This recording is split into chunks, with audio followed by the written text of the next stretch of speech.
Paz, meu irmão. Deus abençoe.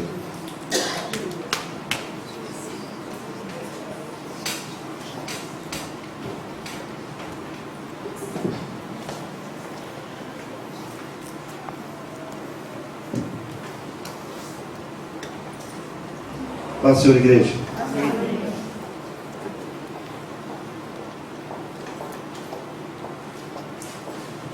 Eu não sei qual é o seu sentimento hoje ou nesses dias, mas eu creio que Deus, nesses dias, na vida desta igreja, está sorrindo. Deus está sorrindo. E consequentemente eu sei que o pastor Justino também está sorrindo. Está feliz. E a alegria dele será a alegria do Tiago, que será a minha alegria, que será a alegria de todos os pastores desta igreja, das esposas dos pastores, da família dos pastores, porque algo diferente está acontecendo em nosso meio nesses dias. Eu sinto o céu aqui. Eu sinto Deus nesse lugar. Deus está aqui nessa noite, como esteve em todos os dias de oração, e como vai estar amanhã e depois da manhã e sempre. E trazer a palavra é uma responsabilidade muito grande, porque nós temos que ter o discernimento de Deus para que o Espírito Santo de Deus dirija os nossos corações na ministração da palavra. Não é o pastor que é bom, é Deus que é bom. O pastor é instrumento de Deus para trazer a palavra de Deus para a vida da igreja. Então o pastor usa daquilo que não pertence a ele, mas pertence a Deus, e pela misericórdia de Deus, o pastor transmite ao rebanho. Assim como Abraão transmitiu à sua geração, assim como Moisés transmitiu à sua geração, assim como outros homens de Deus, como Josué, como Davi, Salomão, Daniel, Ezequiel, Isaías, Jeremias, Pedro, Tiago, João, Paulo. João na ilha de Pátmos nos transmitiu a palavra de Deus para que a geração deles pudessem conhecer ao único Deus e o verdadeiro Deus, aquele que está aqui nessa noite, aquele que habita em nossos corações e aquele que tem a sua palavra para nos fortalecer e nos direcionar como filhos do Deus Altíssimo. Quem tem nos guiado para chegar aos céus é Jesus. É Deus que tem sustentado a sua vida, sustentado as nossas vidas, para que nós possamos chegar aos céus. E que nós, como igreja, nós devemos permanecer firmes nas promessas de Deus. Porque mesmo que as promessas de Deus não se cumpram na nossa vida, enquanto estivermos vivos, nós vamos continuar crendo que Ele vai cumprir as suas promessas nas nossas vidas. E nós estamos trabalhando neste ano na igreja o tema principal, resgatando a essência da igreja. Porque Deus colocou no coração dos pastores a liderança a resgatar a essência da igreja? Porque ela está perdida por alguns motivos. E nós temos trabalhado nesses meses alguns subtemas. E o tema do mês de julho é oração e fé. Bem propício, porque no mês de julho nós estamos orando 21 dias. E hoje nós realizamos uma vigília de 12 horas, onde cada irmão assumiu um compromisso de orar 1 hora pelo menos. Crianças, adolescentes, jovens, homens, mulheres, determinados a falar com Deus. O tema da minha mensagem é fé para orar. E eu gostaria que você abrisse a Bíblia, a palavra de Deus, lá em Lucas capítulo 11, versículo 1 ao 4, que é o tema base da mensagem que eu vou estar ministrando nessa noite, pela misericórdia do Senhor Jesus Cristo. Lucas, capítulo 11, do versículo 1 até o versículo 4.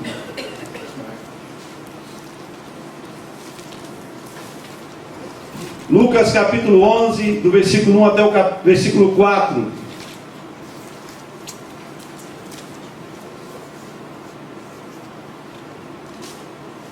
De uma feita estava Jesus orando em certo lugar.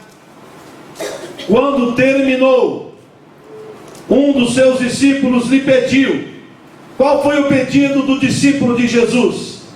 Senhor, ensina-nos a orar, como também João ensinou aos seus discípulos. Versículo 2.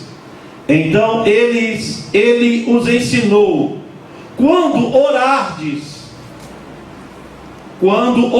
dizei: Pai, santificado seja o teu nome, venha o teu reino, o pão nosso cotidiano dá-nos de dia em dia, perdoa os nossos pecados, pois nós perdoamos a todo o que nos deve, e não nos deixes cair em tentação. Todos nós sabemos essa oração de cor. Quando eu era pequeno, o meu pai me ensinou a orar a oração do Pai Nosso. Eu me lembro muito bem que toda noite o meu pai nos fazia orar, orava conosco a oração do Pai Nosso. 12 pessoas em 3 cômodos, orando a oração do Pai Nosso, aprendendo sobre a oração do Pai Nosso.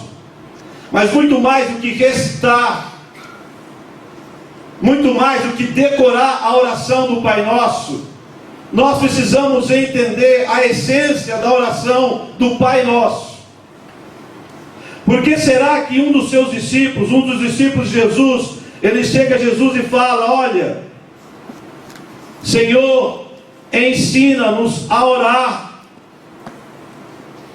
Nós, como igreja, muito mais do que orar, nós precisamos entender o que é oração. E a base da oração nas nossas vidas deve ser a oração do Pai Nosso. Se nós quisermos aprender como orar, a base é a oração do Pai Nosso, é a estrutura para a nossa vida de oração como igreja, como filhos do Deus Altíssimo. A oração do Pai Nosso, ou prece dirigida do homem ao seu Criador, eu quero destacar alguns pontos. Tem como objetivo, a oração do Pai Nosso tem como objetivo adorá-lo como Criador e Senhor de tudo quanto existe. A oração do Pai Nosso começa: santificado seja o teu nome, ou o teu nome. Santificado seja o teu nome. Abra sua Bíblia em Salmos, capítulo 95. Salmos 95.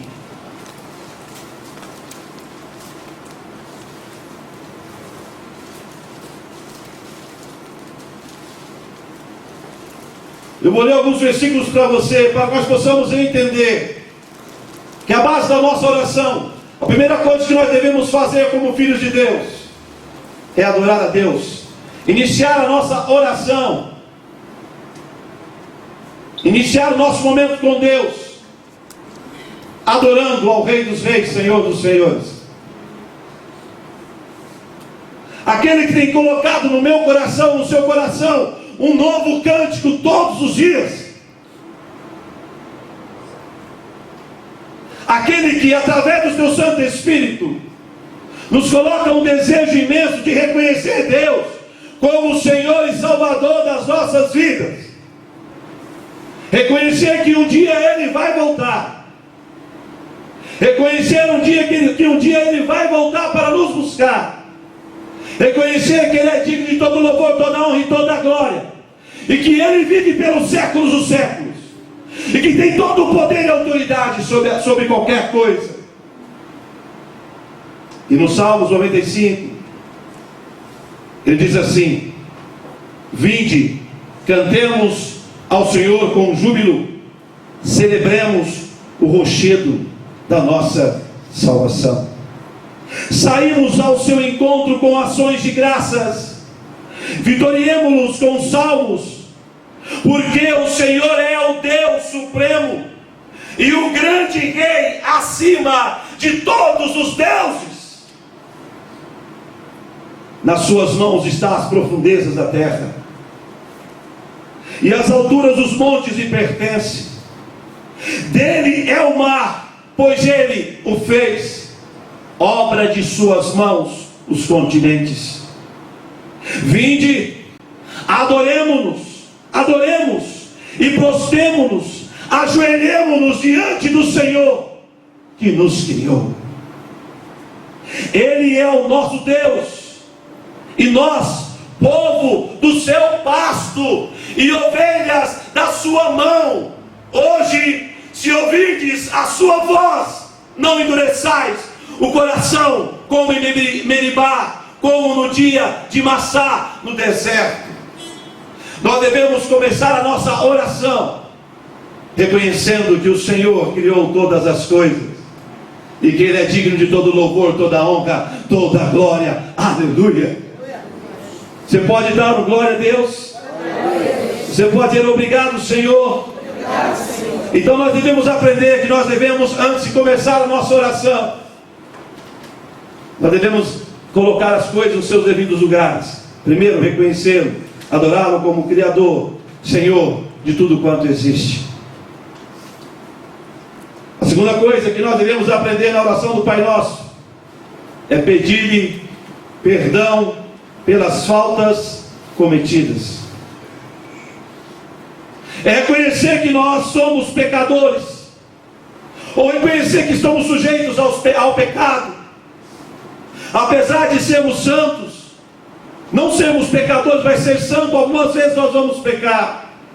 Então eu vou chegar diante do Pai e vou adorar a Deus, vou dizer que Ele é grande, vou dizer que Ele é tremendo, vou dizer que Ele reina, vou dizer que Ele criou todas as coisas, vou dizer que Ele é o meu Senhor, Ele reina na minha vida. E quando eu faço isso, quando eu adoro ao Senhor, e o Espírito Santo Deus está ali conosco nessa oração, o Espírito Santo Deus nos leva a lembrar do pecado que nós cometemos no dia, na hora, no minuto, no segundo, ou no mês, ou na semana, ou no ano. E Ele nos leva, pelo convencimento do Espírito Santo, a reconhecer que nós em algum momento pecamos, e que nós estamos nos colocando diante de Deus para dizer: Senhor, eu pequei contra Ti, e estou aqui para pedir perdão pelo meu pecado. Abra sua Bíblia no Salmos 51.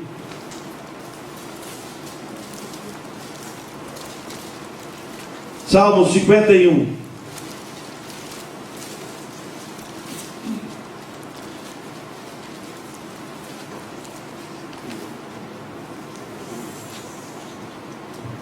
Aleluia, Senhor. Salmo 51. O que nós vemos no Salmo 51? Nós vemos um rei convencido ou revelado através do profeta Natã, quando ele foi confrontado o seu pecado. Nós vemos um rei, um dos maiores reis da história de Israel, confessando o seu pecado. 51, versículo 1. Compadece-te de mim, ó Deus, segundo a tua benignidade, e segundo a multidão das suas misericórdias, apaga as minhas transgressões. Lava-me completamente da minha iniquidade e purifica-me do meu pecado. Pois eu conheço as minhas transgressões e o meu pecado está sempre diante de mim. Versículo 7. Purifica-me como isopo e ficarei limpo. Lava-me e ficarei mais alvo que a neve. Versículo 9. Esconde o rosto dos meus pecados e apaga todas as minhas iniquidades. Versículo 10. Cria em mim, ó Deus, um coração puro e renova dentro de mim um espírito inabalável. Olha o versículo 11. Não me repulses da tua presença, nem me retires o teu Santo Espírito. Os discípulos precisavam aprender que para a oração do Pai Nosso, para que as coisas pudessem acontecer na vida deles, eles precisavam aprender a orar, começando: santificado seja o teu nome, com louvor e adoração. Segundo, a necessidade de confessarmos os nossos pecados diante de Deus, como fez Davi nesse capítulo 51 dos Salmos, o livro de Salmos. Mesmo sendo rei, um homem segundo o coração de Deus, ele se achega diante de Deus. Dos homens que, o homem que escreveu a maior quantidade de hinos da história de Israel, um adorador nato, um homem que tocava a sua harpa e os demônios iam embora, um homem que era segundo o coração de Deus. No seu momento com Deus, ele adora, mas ele confessa. Quando nós confessamos os nossos pecados, o Senhor Jesus Cristo nos perdoa. O Senhor Jesus Cristo, através do teu Santo Espírito, nos convence. Terceira coisa da oração do Pai Nosso, ele fala sobre pedir o pão nosso de cada dia. Assim como o maná era para todo dia, o pão dos céus é para todo dia. Não adianta pedir para o ano inteiro, para o mês inteiro, para décadas. Você tem que pedir todo dia. O pão nosso de cada dia é para hoje, porque amanhã tem mais. O Senhor vai te sustentar.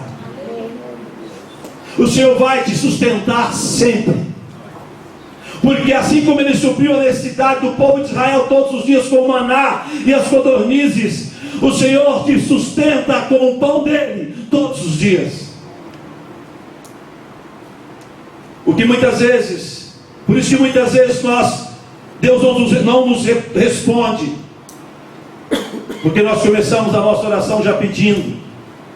Não temos tempo para adorar a Deus, não temos tempo para confessar pecado, mas nós temos tempo para pedir.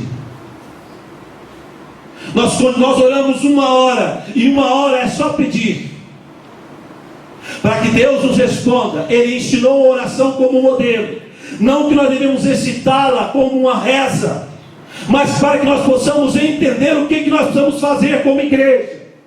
A oração só terá efeito na minha vida, na sua vida, se a base dela for a oração do Pai Nosso, reconhecendo Deus como o Senhor, que Ele é santo, pedir a Deus perdão pelos nossos pecados, e terceiro, pedir para Deus sustento do dia, do hoje.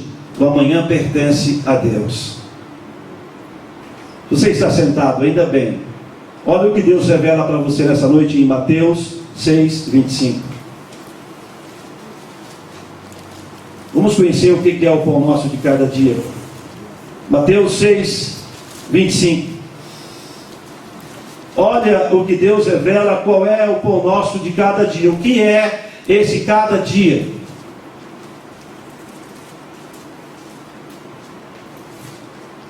Mateus 6, 25. Olha o que ele fala a nós, olha o que ele revela a nós em sua palavra. Está aí na sua Bíblia. É o que Deus deixou para mim e para você. Mateus 6, 25. Por isso vos digo. Quem está falando com você? Jesus.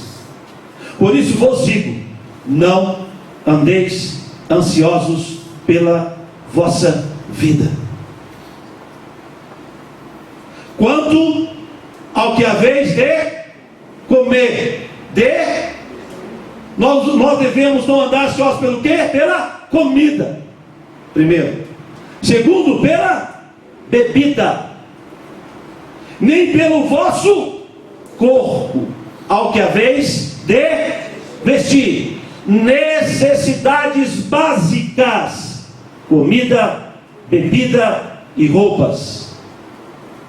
É isso que Deus vai te dar todo dia: comida, bebida e roupas.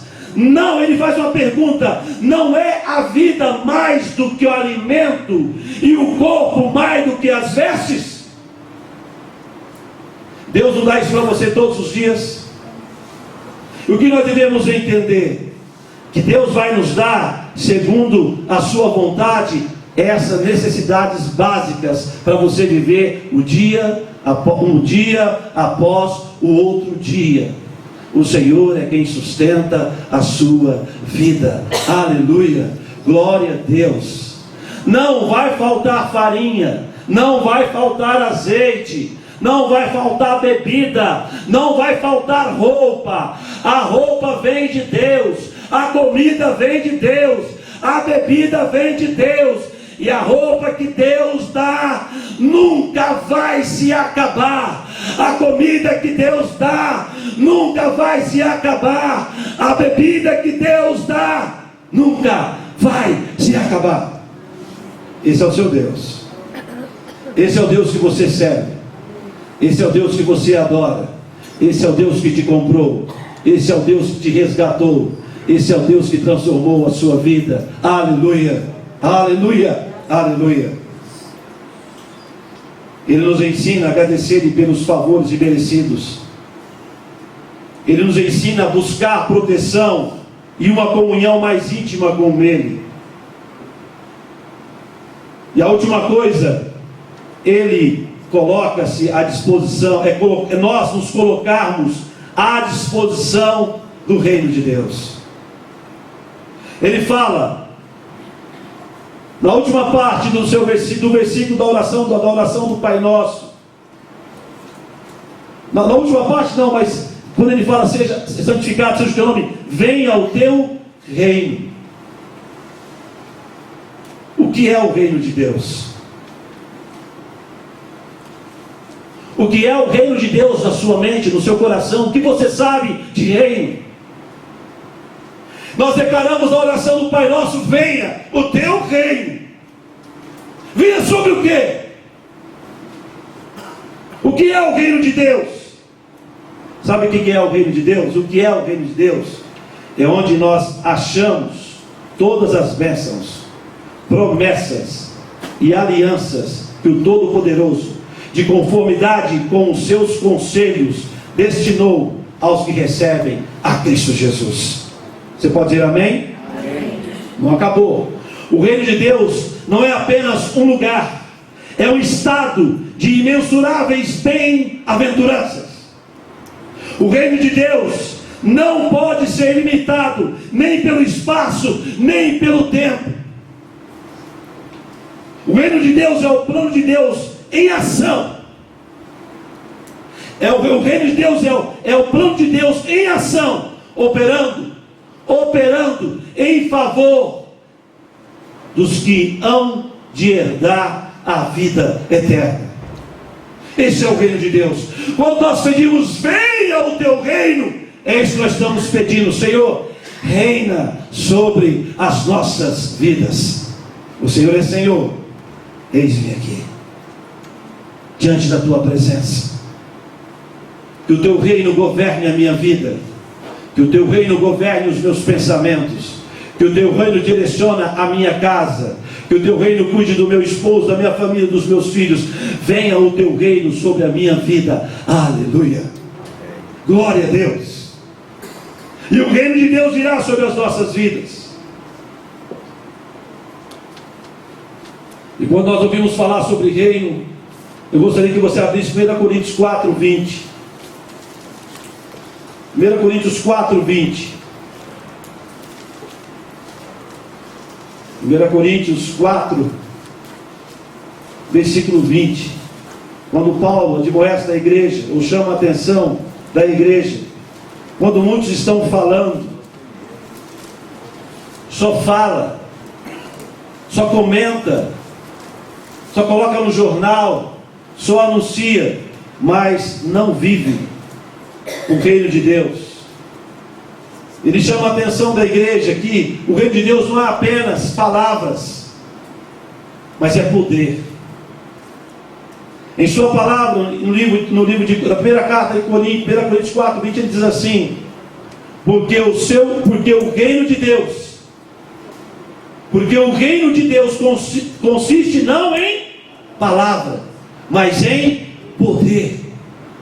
Não é somente falar que ele tem poder, mas é falar que ele tem poder e ver o poder de Deus sendo manifesto na sua vida, através da sua vida, para que pessoas possam ser curadas, para que pessoas possam ser salvas, para que pessoas possam ser convencidas através do Espírito Santo de Deus, arrepender dos seus pecados e buscar a Deus com todas as suas forças.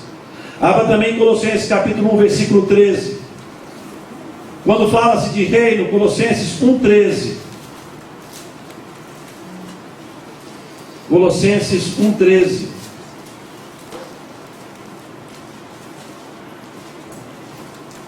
Quando nós somos libertos por Jesus Cristo, quando Jesus nos buscou, quando Jesus nos resgatou, Ele foi até nós. Pela sua imensa misericórdia, Ele foi até nós. E aqui em Colossenses capítulo 1, versículo 3 diz assim: Ele nos libertou do império das trevas. Quem nos libertou do império das trevas? Jesus. Ele nos libertou desse império. Ele que quebrou as cadeias e nos transportou para para o reino do Filho do seu amor. Nós somos transportados do reino das trevas, ou do império das trevas. Ele nos trouxe para o reino da luz. Cristo Jesus habita em nossos corações. Hoje nós não somos mais trevas, nós somos luz. Aleluia, glória a Deus. Também nós aprendemos em Hebreus capítulo 12, 28. Abra a sua Bíblia, Hebreus 12, 28. Aleluia, Senhor. Hebreus 12, 28. Tu és santo, Pai. Aleluia. Nada e ninguém pode abalar o reino de Deus. Nada. Nada. Diz aqui a palavra do Senhor: por isso, recebendo, quem recebeu? Nós. Quem recebeu o reino? Nós. Por isso, recebendo nós o quê? Um reino inabalável. Ao reino que eu e você nós pertencemos é um reino inabalável. E que Paulo instrui? Retenhamos a graça pela qual sirvamos o que a quem? A Deus, de modo que agradável, com reverência e santo temor. O Espírito Santo de Deus nos leva a estar no reino, a ser do reino, e como igreja sermos moldados à vontade de Deus. Abra sua Bíblia também agora em Tiago capítulo 2, versículo 5. Tiago 2, 5.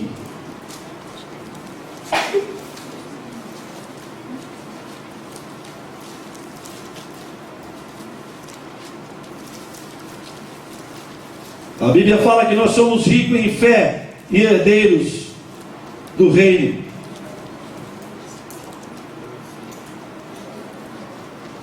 Tiago capítulo 2, versículo 5. Estar no reino é receber as promessas de Deus. Ouvi, meus amados irmãos, Ele faz uma pergunta para a igreja: não escolheu Deus os que para o mundo são pobres, para serem ricos em fé, herdeiros do reino que Ele prometeu aos que amam? Para o mundo você pode ser pobre, louco, desprovido, abandonado. Para Deus nós somos ricos em fé e herdeiros do reino que Ele prometeu aos que o amam. Nós falamos da oração do Pai Nosso e aprendemos a importância da oração do Pai Nosso. Falamos sobre oração. O tema do mês é oração e fé. E quando nós vemos a palavra do Senhor, e nós aprendemos a palavra do Senhor, quando nós vemos esse último versículo aí de Tiago, e quando ele fala assim, de novo: ouvi, meus amados irmãos, não escolheu Deus os que para o mundo são pobres, para serem ricos em fé e herdeiros de que reino? Do reino que Ele prometeu aos que amam. Deus prometeu para você um reino? Sim ou não? Pela palavra dele, Deus prometeu para você? Sim ou não? Deus também prometeu para os heróis da fé. Contra fato, não há argumento.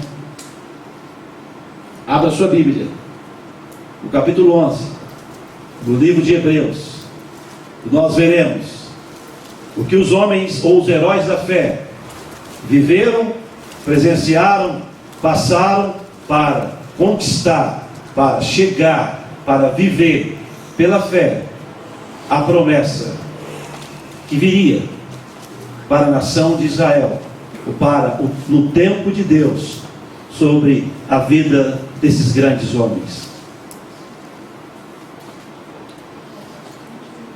Capítulo 11 de Hebreus. Ora, a fé é a certeza das coisas que se esperam, a convicção dos fatos que não se veem. Pois, pela fé, os antigos obtiveram bom testemunho. O que é esse bom testemunho? Noé, doidão, vai construir a arca e nunca choveu. Ele é louco. A fé de Noé testemunhou o marco na história da humanidade. Quando a arca foi construída, Deus salvou um casal de cada espécie de animal e a família de Noé. Pela fé ele creu.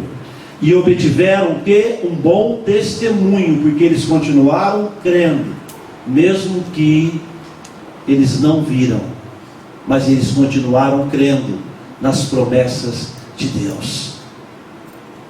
Pela fé, entendemos que foi o universo formado pela palavra de Deus, de maneira que o visível veio a existir das coisas que não aparecem. Pela fé, Abel ofereceu a Deus mais excelente sacrifício do que Caim, pelo qual obteve testemunho de ser justo, tendo a aprovação de quem? De Deus, quanto às suas ofertas. Quem aprovou Abel? Deus. Quem aprova a sua oferta não é o pastor, é Deus. Por meio dela também, mesmo depois de morto, ainda fala. Pela fé, já ouviu falar sobre Enoque? A Bíblia fala que Enoque caminhou tão perto de Deus, tanto com Deus, quando ele percebeu, ele estava mais perto do céu do que da casa dele. E ele ficou com Deus.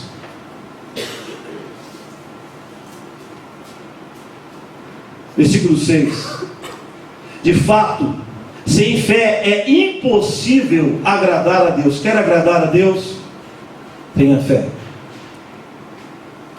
Porquanto é necessário que aqueles que se aproximam de Deus creiam que Ele existe e que se torna galardoador porque é Ele quem vai entregar nas suas mãos o seu galardão.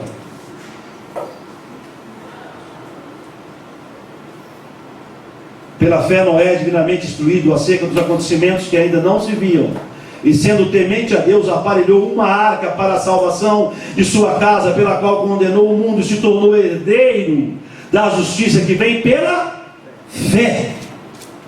Pela fé, Abraão, quando chamado, obedeceu a fim de ir para o lugar que devia receber por herança, e partiu sem saber aonde ia. Quando Deus fez o convite para Abraão, falou assim: Abraão, sai da tua casa, da tua parentela, e vai para o lugar que eu te mostrarei. Abraão não sabia para onde ia, mas ele creu.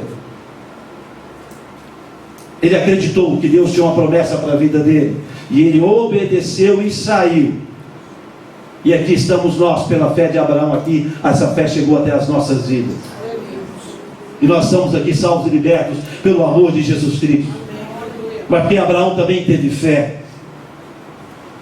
Versículo 10. Porque aguardava a cidade que tem fundamentos, versículo 9. Pela fé peregrinou na terra da promessa, como em terra alheia, habitando em tendas, com Isaac e Jacó, herdeiros com ele da mesma promessa. Caminhou em terra estranha, foi até o Egito, em diversos lugares, habitando em tenda, mas ele acreditava que Deus tinha o melhor para a vida deles. Está no versículo 10. Olha aqui, que Deus tem para mim e para você. Aleluia.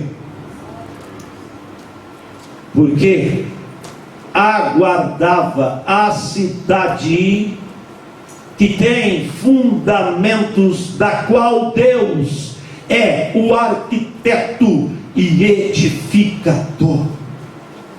O que nós aguardamos não é uma mansão no Swiss Park, não é nenhum condomínio deste mundo, mas a nossa casa, o nosso lugar é nos céus.